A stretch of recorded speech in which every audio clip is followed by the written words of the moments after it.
হোমবিজ্ঞানিক of god, তিনি আছেন, সবকিছু পরিচালনা করছেন। ঈশ্বরের অস্তিত্ব মেনে নিলেন। হার্ভার্ডেরও সৃষ্টির সূচনা নিয়ে যেমন ভিন্নমত রয়েছে, তেমনি সৃষ্টিকর্তার অস্তিত্ব নিয়েও নানাজনের নানা মত।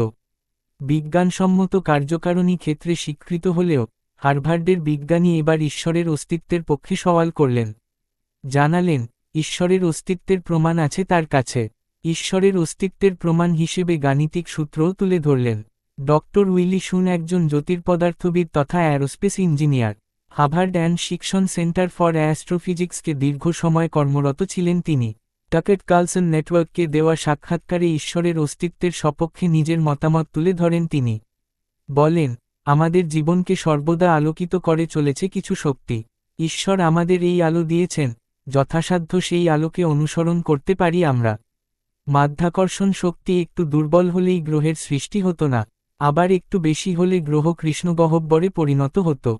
ব্রহ্মাণ্ডের সবকিছুতেই ঈশ্বরের হাত রয়েছে বলে মতো তার। উইলি জানান, ঈশ্বরের অস্তিত্ব নিয়ে তার যে তত্ত্ব, তার কেন্দ্রবিন্দুতে রয়েছে ফিরে। অর্থাৎ তিনি বিশ্বাস করেন, ব্রহ্মাণ্ডে ভৌত সমীকরণ প্রাণসৃষ্টির জন্য এতটাই নিখুঁত যে তা কোনো অপ্রত্যাশিতভাবে ঘটে যাওয়া ঘটনা হতে পারে না। কেমব্রিজের গণিতবিদ পল ডিরাক প্রথম এই তত্ত্ব তুলে ধরেন। তার মতো ছিল, কিছু মহাসাজরিক ধ্রুবক এতটাই নিখুঁত, তা নেহাত কোনো আকস্মিক ঘটনা হতে পারে না।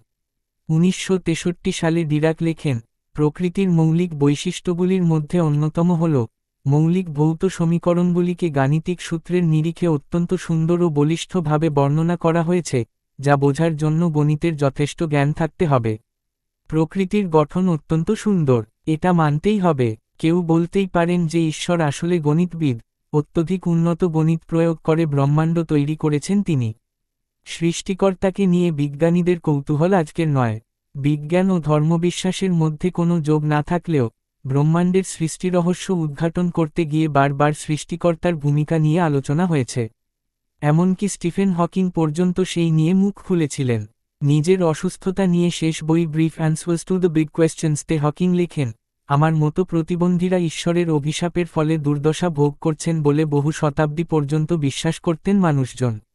হতে পারে উপরের কাউকে আমি কষ্ট দিয়েছি, কিন্তু আমার মনে হয়, প্রকৃতির নিয়ম মেনেই প্রত্যেকটি বিষয়কে অন্যভাবে ব্যাখ্যা করা সম্ভব। আমার মতো আপনি যদি বিজ্ঞানে বিশ্বাস করেন, কিছু নীতিনিয়ম সর্বদা মেনে চলি আমরা।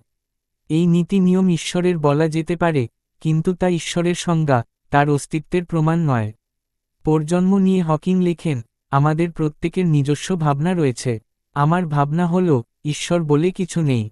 ব্রহ্মাণ্ড কেউ সৃষ্টি করেননি, কেউ আমাদের ভাগ্য নির্ধারণ করে দেননি। আর তাই আমার গভীর বিশ্বাস, না স্বর্গ আছে, না আছে পরকাল। অ্যালবার্ট আইনস্টাইনের বক্তব্য ছিল, ঈশ্বর শব্দটি আমার কাছে অর্থহীন, মানুষের দুর্বলতা প্রকাশের এক মাধ্যম মাত্র।